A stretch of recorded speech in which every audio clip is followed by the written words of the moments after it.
नमस्ते दोस्तों, मैं हूँ श्रीकांत और आज हम जानेंगे फंडामेंटल एनालिसिस स्टॉक मार्केट में क्या होते हैं। आखिर फंडामेंटल एनालिसिस का इतना महत्व क्यों है और क्या ये टेक्निकल एनालिसिस से डिफरेंट है। तो आइए पूरा का पूरा सच जानते हैं फंडामेंटल एनालिसिस के बारे में।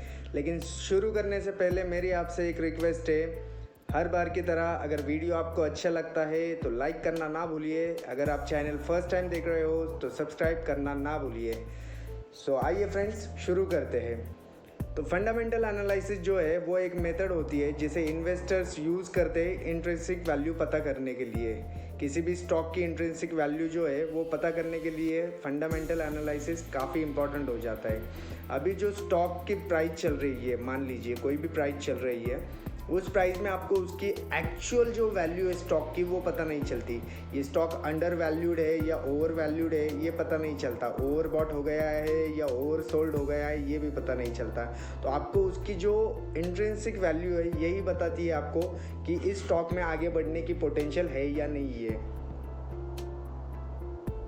फंडामेंटल एनालिसिस जो है वो कंपनी की हेल्थ पता करता है इंट्रिंसिक वैल्यू से।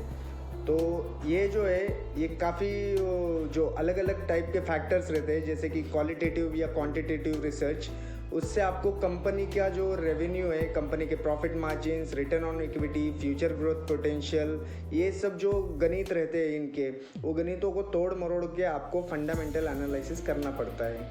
तो आपको फंडामेंटल एनालिसिस की जो मेथड है वो कंपनी का जो ये कंपनी फंडामेंटली स्ट्रांग है या नहीं, हम इसमें इन्वेस्ट करें या नहीं, लॉन्ग टर्म के लिए बने रहे या नहीं, ये पता करने के लिए आपको फंडामेंटल एनालिसिस करना काफ़ी इम्पोर्टेंट हो जाता है स्टॉक का।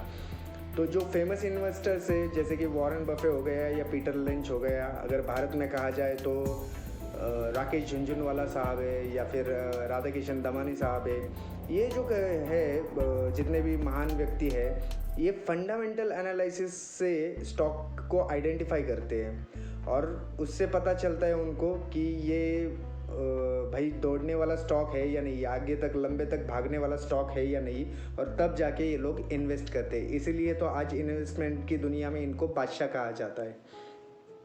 अब जानते हैं कि फंडामेंटल एनालिसिस का इम्पोर्टेंस क्यों है। तो फंडामेंटल एनालिसिस जो है आप देखोगे कि ये आपको एक बेटर डिसीजन लेने के लिए मदद करता है। अब जैसे कि स्टॉक में इन्वेस्टिंग का डिसीजन लेना है तो ये फंडामेंटल एनालिसिस से आपको पता चलेगा कि अभी स्टॉक में इन्वेस्ट करना चाहिए या नहीं चाहिए। तो ये आपको एक फेयर वैल्यू पता करके देता है, जिसे हम इंट्रिंसिक वैल्यू कहते हैं। तो ये आपको एक फेयर वैल्यू पता करके देता है कि इस स्टॉक इस प्राइस पे आप इसे बाय करोगे तो आगे जाके ये सो एंड सो प्राइस पे क्लोज हो जाएगा। तो ऐसे तरीके से आप स्टॉक का फंडामेंटल एनालिसिस कर सकते हो और कंपनी की जो परफॉर्मेंस है या कंपनी की जो हेल्थ है उसे इवैल्यूएट कर सकते हो। ठीक है, तो फंडामेंटल सिक्योरिटीज़ जो एनालिसिस है आपको फ्यूचर प्राइस की जो मूवमेंट है वो पता करने में काफ़ी मदद करता है। स्टॉक अंडर वैल्यूड है या ओवर वैल्यूड है ये पता करने में भी मदद करता है। और उसी के साथ साथ ये आपको कंपनी की स्ट्रेंथ या ये अपने कॉम्पिटिटर्स के साथ भिड़ने में एबल है या नहीं है ये भी पता करने में मदद करता है। फंडामेंटल एनालिसिस, स्टॉक का जो फंडामेंटल एनालिसिस है ये आपको एक बिजनेस मॉडल भी पता करने में, कोई भी कंपनी का जो बिजनेस मॉडल है वो पता करने में, उनका वर्किंग मैनेजमेंट कैसा है, उनका जो एसेंशियल मेकिंग क्या है, तो ये सब पता करने के बाद आप उसमें इन्वेस्टमेंट का डिसीजन ले सकते हो। अब इसके लिए फंडामेंटल एनालिसिस के लिए टूल्स कौन से यूज़ करते हैं, तो इन्वेस्टर्स वैसे तो काफ़ी सारे यूज़ करते हैं। स्टॉक उतना वर्थ है या नहीं है, इसकी प्राइस उतनी वर्थ है या नहीं है, मैं इस प्राइस पे खरीदी करूँ या न करूँ, ये सब जानने के लिए काफ़ी सारे टूल्स यूज़ करते हैं। लेकिन उसमें सबसे ज़्यादा जो है इम्पॉर्टेंट टूल्स वो मैं आपके सामने दे रहा हूँ। अब जैसे कि फाइनेंशियल रिपोर्ट्स में क्या होता है, balance sheet, income statement, cash flow statement वगैरह जो है वो आपको पता चलेगा।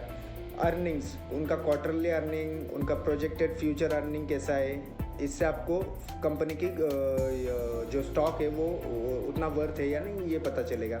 उसी के साथ साथ फाइनेंशियल रेशोज जैसे कि अर्निंग पर शेयर, जिसे हम EPS भी कहते हैं, तो EPS उनका अच्छा है या नहीं है, या फिर earning to price to earning ratios, return on equity.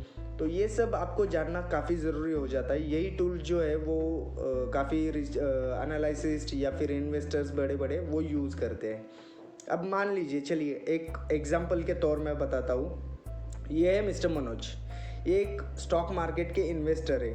अब ये जो है, इन्होंने देखा कि एक एक्स नाम का स्टॉक जो है वो करंटली 30 रुपये पे ट्रेड हो रहा है स्टॉक मार्केट में। अब वो फंडामेंटल एनालिसिस करते हैं ताकि उनको पता चले कि इस स्टॉक की इंट्रिंसिक वैल्यू क्या है, और उसी के बाद वो कंपनी के फाइनेंशियल रिपोर्ट्स देखते हैं, अर्निंग रेशोज देखते हैं, कंपनी की पूरी हेल्थ जानते हैं। फिर उसके बाद उनको पता चलता है कि यार इस स्टॉक में पोटेंशियल है कि ये नेक्स्ट ईयर तक 45 रुपये में जाएगा। अब जो स्टॉक अभी 30 रुपये का है वो नेक्स्ट ईयर में 45 तक जाएगा, तो वो इन्वेस्ट कर लेते हैं। तो इसी के साथ साथ आप देखोगे कि उन्होंने 15 रुपये का जो मार्जिन है वो एक साल में कमाया। अब ये आपकी क्वांटिटी पे डिपेंड करता है, आप कितनी क्वांटिटी लोगे उतना आपका प्रॉफिट होगा। तो इस ज़रिए से आप इसका इंट्रिंसिक वैल्यू पता कर सकते हो, क्योंकि 30 रुपीज़ की प्राइस जो है ना तो इनको ओवरबॉट में दिखी ना ओवर सोल्ड में दिखी, तो इन्होंने वो 30 रुपीज़ पे खरीदी की और नेक्स्ट ईयर 45 रुपीज़ में बेच दी। तो इस तरह से आप बाइंग का डिसीजन कर सकते हो और अपना प्रॉफिट बना सकते हो। अब आइए जानते हैं कि फंडामेंटल एनालिसिस और टेक्निकल एनालिसिस, इन दोनों में फ़र्क क्या है। ये दोनों भी टेक्निक्स इन्वेस्टर्स या एनालिसिस्ट यूज़ करते हैं स्टॉक मार्केट में मूवमेंट प्रिडिक्ट करने के लिए, लेकिन इनका अप्रोच जो है वो कम्प्लीटली डिफरेंट होता है। अब जैसे कि आप देखोगे तो फंडामेंटल एनालिसिस ये टेक्निकल एनालिसिस से बिल्कुल हटके होता है, और वैसे ही वाइस वर्सा। अब फंडामेंटल एनालिसिस में आप देखोगे तो ये पूरा का पूरा वैल्यू बेस्ड एनालिसिस रहता है। स्टॉक की जो वैल्यू है वो इकोनॉमिक और फाइनेंशियल फैक्टर्स पे डिपेंड रहती है, जहाँ की टेक्निकल एनालिसिस में आप देखोगे तो भूत में क्या हुआ, मतलब पिछले हिस्टोरिकल परफॉर्मेंस में कैसे स्टॉक का मूवमेंट हुआ, इससे हम पता करते हैं कि फ्यूचर में ये स्टॉक कैसा चलेगा। और ये जो है फंडामेंटल एनालिसिस ये लॉन्ग टर्म अप्रोच के लिए यूज़ किया जाता है, और टेक्निकल एनालिसिस जो है वो शॉर्ट टर्म अप्रोच आपको बताता है कि कैसे भागेगा स्टॉक। और फंडामेंटल एनालिसिस जो है वो आपको फाइनेंशियल स्टेटमेंट्स यूज़ करके आप एनालाइज कर सकते हो, जहाँ की मैंने बताया टेक्निकल एनालिसिस जो है वो आपको चार्ट पे प्राइस मूवमेंट पता करके आप एनालिसिस कर सकते हो। फंडामेंटल एनालिसिस जो है वो नई कुछ मार्केट इन्फॉर्मेशन रहती है उस पर बेस रहता है, और टेक्निकल एनालिसिस जो है वो पुराने परफॉर्मेंस पे ही डिपेंड करता है। तो ये कम्प्लीटली एक दूसरे से अलग है, अपोजिट है। अब टाइप्स, फंडामेंटल एनालिसिस के कितने टाइप्स होते हैं, तो इसके बेसिकली 2 टाइप होते हैं मेनली। तो एक है क्वांटिटेटिव और एक है क्वालिटेटिव। क्वांटिटेटिव फंडामेंटल एनालिसिस जैसे कि कुछ नंबर्स या अमाउंट जो है उससे पता कर सकते हो आप, जैसे कि प्राइस टू अर्निंग रेशो हो गया, या प्राइस टू बुक रेशो हो गया, डेप्थ पर इक्विटी रेशो हो गया। ये सब जो एलिमेंट्स है ये क्वालिटेटिव एनालिसिस में किए जाते हैं, अब क्वांटिटेटिव एनालिसिस में किए जाते हैं। तो इससे आप एक कैलकुलेशन कर सकते हो कि कंपनी की जो प्राइस है उसकी जो इंट्रिंसिक वैल्यू है ये सही है या नहीं है, ये आप पता कर सकते हो। उसी के साथ साथ क्वालिटेटिव फंडामेंटल एनालिसिस जो है वो आपको नंबर से ज़्यादा आप कंपनी की हेल्थ से पता कर सकते हो, जैसे कि कंपनी का मैनेजमेंट कैसा है, या कंपनी का पास्ट परफॉर्मेंस या फ्यूचर परफॉर्मेंस कैसा रहेगा, कॉर्पोरेट गवर्नेंस कैसा है, इंडस्ट्री और कॉम्पिटिटर्स और बिजनेस मॉडल्स वगैरह, ये सब चीज़ें आप क्वालिटेटिव एनालिसिस में पता कर सकते हो। अब इसके जो प्रॉज और कॉन्स, जैसे कि हर किसी में कुछ ना कुछ प्रॉज और कॉन्स रहते हैं, कुछ एडवांटेज डिसएडवांटेज रहते हैं, वैसे भी फंडामेंटल एनालिसिस में भी काफ़ी सारे प्रॉज और कॉन्स हैं। तो सबसे पहला तो इसका फ़ायदा ये है कि ये आपको एक थरर अंडरस्टैंडिंग देता है। तो डेवलपमेंट की जो थरर अंडरस्टैंडिंग है वो आपको फंडामेंटल एनालिसिस के थ्रू पता चलती है। ये आपको काफ़ी इम्पोर्टेंट हो जाता है क्योंकि आप अपना हार्ड अर्न मनी जो आपने मेहनत से कमाया हुआ पैसा है वो आप इन्वेस्ट करने के लिए उसको उसका जो अंडरस्टैंडिंग है बिजनेस का वो आपको पता होना चाहिए। और लिमिटेड रूम बायसेस, अगर आपको कुछ अज्ञान है उसके बारे में तो आप इन्वेस्टमेंट का डिसीजन लेते हो तो डेफिनेटली आप गलत ही होने वाले हो। तो अगर आप एंट्री एग्जिट के पॉइंट्स आपको पता चल जाए तो ये आपको लॉन्ग टर्म व्यू मार्केट का बता देता है। और ये आपको अगर कुछ गलत फंडामेंटल एनालिसिस करते वक्त कुछ गलत दिखता है, रेड फ्लैग दिखता है, तो आप वहाँ पे एक वार्निंग मिल जाती है आपको कि नहीं यार ये स्टॉक जो है फ्यूचर में भागने वाला नहीं है या फ्यूचर में कुछ ना कुछ गड़बड़ी होने वाली है। तो इससे आपको कंपनी की हेल्थ और वेल्थ दोनों पता चलेगा।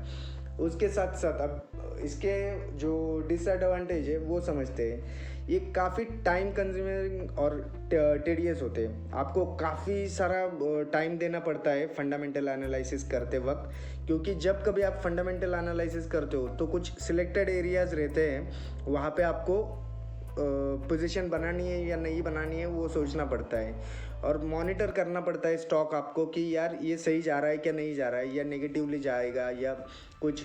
तो ये सब चीज़ें आपको जाननी पड़ती है, तो इसके लिए ये काफ़ी टाइम ले लेता है। और उसी के साथ साथ आप काफ़ी सारे अजम्पशन बन जाते हैं आपके। जब कभी आप फंडामेंटल एनालिसिस करते हो तो काफ़ी सारे अजम्पशन और इंटरप्रेशन बन जाते हैं। तो इसके लिए आपके पास एक स्किल, लर्निंग, नॉलेज और एक्सपीरियंस होना काफ़ी ज़रूरी होता है। या फिर कभी कभी ऐसा भी हो जाएगा कि आप स्टॉक ले लो और वो वहाँ से नीचे भागने लगे, तो ऐसा ना हो, इसलिए आपको ये सब स्किल्स आनी ज़रूरी है। और सबसे बड़ी तो ये चीज़ है हर्ड मेंटेलिटी।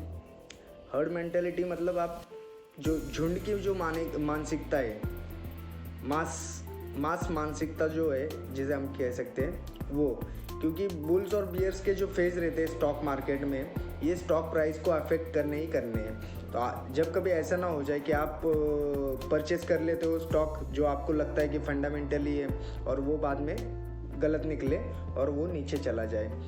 तो अब इसमें ये पूरे जो टॉपिक का कंक्लूजन जो है वो है कि रिसर्च और कुछ गणित, इसका ये सब फंडामेंटल एनालिसिस में इन्वॉल्व होते हैं। जैसे कि जनरल परसेप्शन में आप देखोगे तो एक्सपर्ट या प्रोफेशनल जो है वो सिर्फ परसेप्शन नहीं करते, वो इसके गणित की सब आंकड़े मोड़ करते हैं और इसका कंप्लीट रिसर्च करते हैं और तब जाके इन्वेस्ट करते हैं। तो फंडामेंटल एनालिसिस से कोई भी इन्वेस्टर जो है वो एक अच्छा खासा प्रॉफिट निकाल सकता है, बस उसको ये सब स्किल आना ज़रूरी है। आई होप आपको आज का ये वीडियो अच्छा लगा होगा, आज का ये टॉपिक अच्छा लगा होगा। अगर अच्छा लगता है तो लाइक करना ना भूलिए फ्रेंड्स, और अगर आप चैनल पे फर्स्ट टाइम हो तो सब्सक्राइब करना ना भूलिए। साथ ही साथ बेल आइकॉन का बटन दबाइए ताकि रेगुलर अपडेट्स आप तक पहुंचती रहे।